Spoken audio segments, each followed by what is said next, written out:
Hello everyone. Today we are going to start a new chapter of civics for class 10th. The name of the chapter is Federalism. Federalism होता क्या है? Chapter start करने से पहले हम इस word के बारे में जानेंगे कि व्हाट इज़ फेडरलिज़म. तो फेडरलिज़म एक कॉन्सेप्ट है गवर्नमेंट का स्ट्रक्चर कह सकते हैं इसमें, in which the power is divided between central government and regional government, जिसमें कि जो पावर होती है देश को चलाने की क्षमता या देश के लिए जितने भी रूल्स एंड रेगुलेशंस बनते हैं उसमें जो पावर है वो डिवाइड हो जाती है between the central government and the regional government जैसे स्टेट गवर्नमेंट होती है या लोकल जो अथॉरिटीज़ होती हैं उनको बोला गया है रीजनल गवर्नमेंट.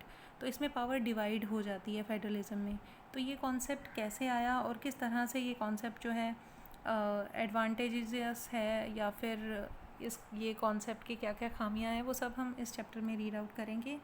तो ओवरव्यू में यही लिखा है कि प्रीवियस चैप्टर से रिलेट किया हुआ है इसको. In the previous chapter we noted the vertical division of power among the different levels of government is one of the major form of power sharing in modern democracies. तो आपने पिछले chapter में पढ़ा कि पावर शेयरिंग क्या होती है. In this chapter we focus on the form of power sharing in the most commonly refer to as federalism. तो हम इस चैप्टर में मेनली पढ़ेंगे कि पावर शेयरिंग होती क्या है और उसको क्या कहा जाता है फेडरलिज्म. अगर वाकई में पावर शेयरिंग होती है between the central government and the state government तो उसको फेडरलिज्म बोलते हैं. The rest of the chapter tries to understand the theory and practice of federalism in India. A discussion of federal constitutional provisions is followed by an analysis of policies and politics that has strengthened federalism in practice. तो हम India में किस तरह से इसको follow up किया जा रहा है फेडरलिज्म को वो सब पढ़ेंगे और कौन कौन सी ऐसी पॉलिसीज़ हैं और पॉलिटिक्स में ऐसा क्या क्या है जिससे कि और ज़्यादा फेडरलिज्म को स्ट्रेंथ मिलती है, वो सब हम इस चैप्टर में कवर करने वाले हैं. Towards the end of the chapter we turn to the local government, a new and third tier of Indian federalism. तो लोकल गवर्नमेंट को थर्ड टायर बोला गया है जो कि उसके बारे में भी हम जानेंगे इंडियन फेडरलिज्म में कि किस तरह से वो जो थर्ड टायर है वो काम करता है इंडियन गवर्नमेंट सिस्टम में. तो सबसे पहले we will read what is federalism. Let us get back the contrast between the Belgium and Sri Lanka that we saw in the last chapter. You would recall that one of the key changes made in Constitution of Belgium was to reduce the power of central government and to give these powers to the regional governments. तो हम पिछले chapter का थोड़ा सा overlook करते हैं. Contrast था पिछले चैप्टर में श्रीलंका और बेल्जियम गवर्नमेंट में.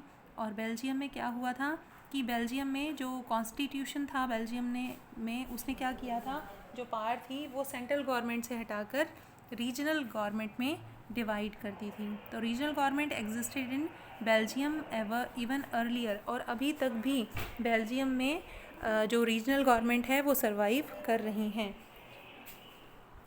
They had their roles and parts, but all these parts were given to these governments and could be withdrawn by the central government. लेकिन बेल्जियम में एक प्रॉब्लम है कि ये जितनी भी पार्ट्स इनको दी हुई हैं रीजनल गवर्नमेंट को, अगर सेंट्रल गवर्नमेंट चाहे तो वो कभी भी उनको ले सकती है, उनको वापस लिया जा सकता है, विड्रॉ कर सकती हैं वो सारी parts. The change that took place in 1993 was that the regional governments were given the constitutional powers that were no longer dependent on the central government. लेकिन एक चेंज किया गया बेल्जियम के कॉन्स्टिट्यूशन में इन 1993 में.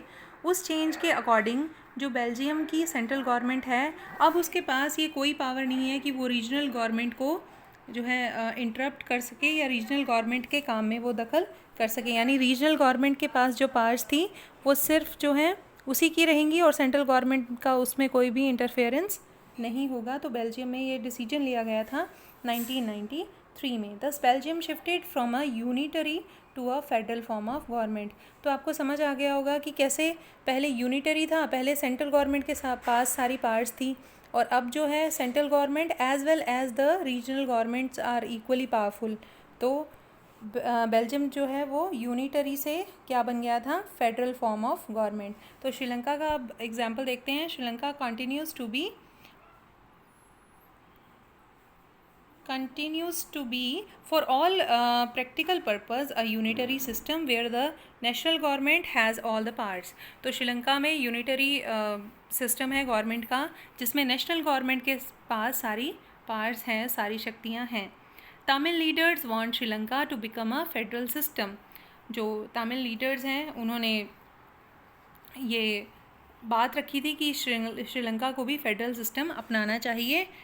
Federalism is system of government in which the power is divided between central authority and the various constitution units of the country. तो ये federalism की डेफिनेशन आ गई है यहाँ पर, जिसमें हमने क्या पढ़ा कि फेडरलिज्म एक सिस्टम है गवर्नमेंट का in which the power is divided, जिसमें जो शक्तियाँ होती हैं, जो डिसीजन मेकिंग की जो पावर्स होती हैं, उसको डिवाइड किया गया है किसके बीच में, बिटवीन अ सेंट्रल अथॉरिटी यानी सेंट्रल गवर्नमेंट जो हुई and various constituent units of the country.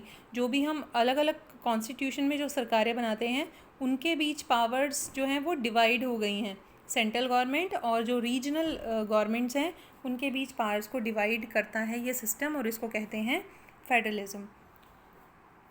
Usually a federation has 2 levels of government. जो फेडरेशन है उसमें 2 लेवल्स ऑफ गवर्नमेंट होते हैं. One is the government for the entire country is usually responsible for few subject of common national interest. जब जो centre है